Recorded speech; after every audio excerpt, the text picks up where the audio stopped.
What's going on, guys? So welcome to another video. I just bought myself a Walbro 450. This is for my 2010 Ford Focus, and I just want to show you guys go over the general install of how to do this. First thing is that this is the stock fuel pump painter. You need to drop the tank in order to get to this.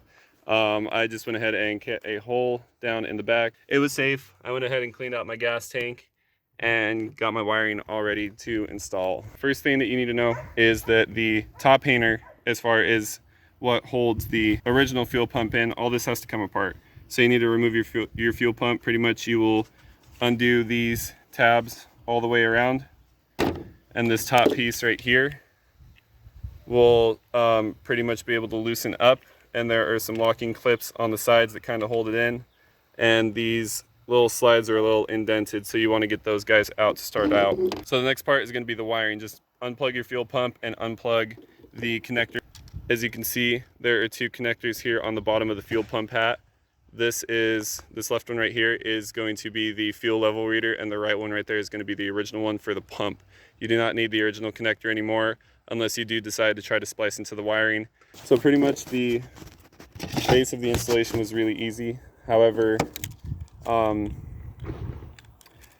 other part of this is that when you can see this hose attached, that means I had to remove the original, which was just slightly too small. I believe this looks like it's 3/8. Being brand new, I'm gonna guess is probably a 1/16 of an inch bigger, maybe even an 1/8 bigger.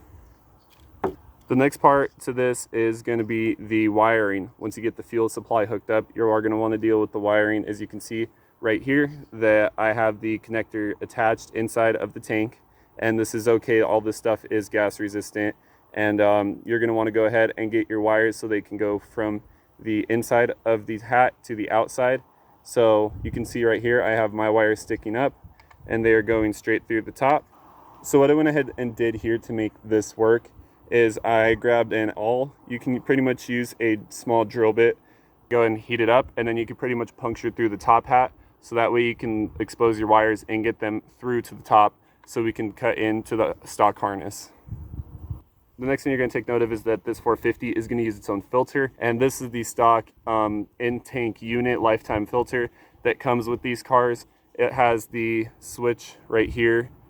You can see the ground wire, and the other chain right there, that's what goes to the safety cutoff switch for if you're in an accident, you get too many G-forces, it will trigger this fuel pump, or if you turn over, it'll trigger this fuel pump switch to turn off the pump, and we aren't going to need this where we're going. So in order to put the pump on, all you have to do is pretty much just line up the two holes, and then you're just going to press that on.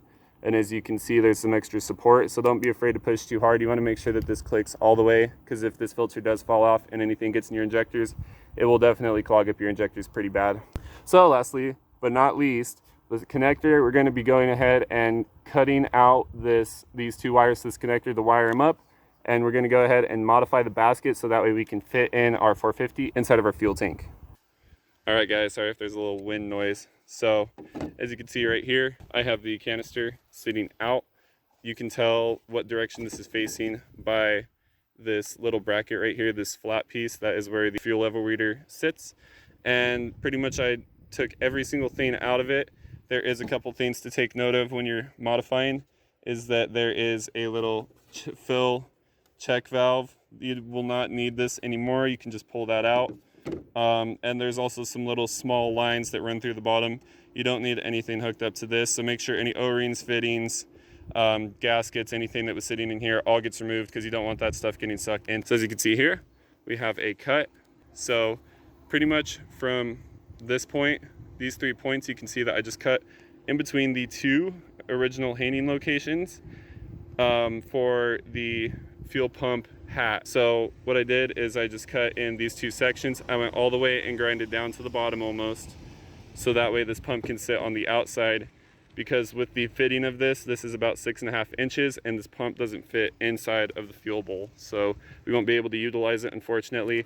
But the good news is that it'll have a lot more fuel to get to when it's not sitting inside of this hat, so it doesn't need to fill up the hat in order to be used, which is going to be a benefit, because when you are running a pump like this, you do need to make sure that you have enough fuel at all times, no matter what. Up and down, you just need to have enough room so the pump fits in there. And as you can see, that's a lot bigger hole than the size of the pump, and also so that way the filter can get through. And as you can see, I cut it a little bit wider, probably about 1/2 inch wider than the filter, so that way we don't have any issues here. I connected my electrical connectors. I'm getting ready to put back in the fuel level sending unit, and the electrical connections, and the fuel fittings are all tightened down very well. I believe this is a 1/4 inch drive, so I just grabbed a 1/4 inch drive handle and tightened those with that. You want to make sure these fittings are very tight because this pump can create a lot of pressure. So it's going to be kind of hard to see what I'm going to do, but pretty much I'm just going to go ahead and grab the fuel pump. I'm going to hang it outside on the side of the fuel bowl right here, and then we're going to go ahead and reinstall our springs. So I'll be right back with you when this is all done. All right, what is up, guys? So as you can see, we have the springs and slide pins back in. So we have that. We just need to grab the float for the fuel level, and pretty much we're going to go ahead and tie this pump to the side, so that way it's not going to be rattling around and potentially messing up with any of the wiring in here. Make sure everything is tied together and not able to jam up against the side of this here bowl for when we go ahead and press it down in. And hopefully here pretty soon this will be in the car. I do have to clean out the fuel tank because there's a little bit of stuff in there. I cleaned it out mostly, but I want to wipe it up a little bit. And yeah, getting super excited, guys. So let me go ahead. I'm going to grab something to reinforce the 450 into the car, and then that way we have no issues with it. And yeah, I think that's really it. There's not much else to say. So and we'll clean out the fuel tank, and that'll be it.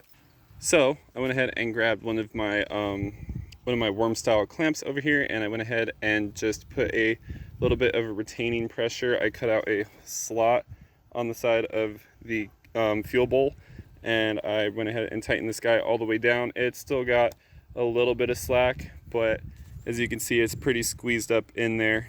I needed to cut out a little bit of the side more. So pretty much right where this sliding pin goes down and up, which this does not interfere with it whatsoever. This does stay out of the way. However, but where this sliding pin does go down, I pretty much had to almost go all the way over there and then retain it to this side. And then pretty much that way, this wouldn't hit itself with the float at any point in time. So as you can see all the way up and down, this is 110% clear. However, we just have one more thing, and it's going to be reattaching everything and splicing in our new wires. So super excited about this. Let's see if it fits. All right, guys, as you can see, it did successfully fit. It was a little bit of a tight fit, but nothing too crazy. Good thing that this fuel bowl flexes now. So we're going to go ahead and install the fuel top hat right now and pretty much just finish up this install real quick. So let's go. Okay, guys, good news. As you can see all the way down and tight, this fuel pump install is officially done. I need to rehook up the return line, which I have kind of dangling and hiding under here. We need to reinstall my Dash 6 fuel return line, and then we're going to have to cut our 2 wires. And if you look at it compared to the other wires, I don't know if you guys are getting a good view of this, but these are exactly the same wire size. So these are exactly the same size. We're going to go ahead and I'm just going to look back on the footage. Sorry about the terrible camera work today. I'm feeling like not that good. So you can tell right now I just have to figure out which 2 this is going to be. I'm pretty sure it's the greens that I have to do, but I could be wrong. So I'm going to go ahead and review the footage, and we're going to go ahead and see which 2 wires to the original pump powered it, and then we should be good. So I forgot originally that I just unplugged the connector for the fuel pump, but these are blue and black, and neither of these are blue or black. So I'm going to go ahead and look up the wiring diagram real quick to figure this out. All right, guys, so I went ahead and got the fuel pump all wired in and up and ready to go. So as you can see here, the purple and the white wire, this is on a 2010, by the way. It may vary from year, but that's going to be the red wire. And then as you can see here, there's a fully black with a green stripe wire. That's going to be the ground. Don't get the 2 little wires confused over here. You can kind of see that they're smaller. This is a 16 gauge wire, and pretty much the thing is that these are for the fuel level sending unit. They don't need as big of a wire. The 2 bigger wires over here are going to be for the fuel pump. So that's pretty much going to conclude the installation of this fuel pump. And when you do put this in, just make sure that you remember that the that hangs off of the fuel cap is on the back here, but it's in and it's ready to go. And give it a prime. Let's hear it. So that's pretty loud, so yeah. Definitely working. Yep, so it sounds really, really good. We're gonna go ahead and just cut this off here. This is the main part for the install. One step closer to getting the focus done. So if you guys did like the video, go ahead and give it a thumbs up. And like we always say, give them the gap, don't get clapped. And we'll see you later. Peace.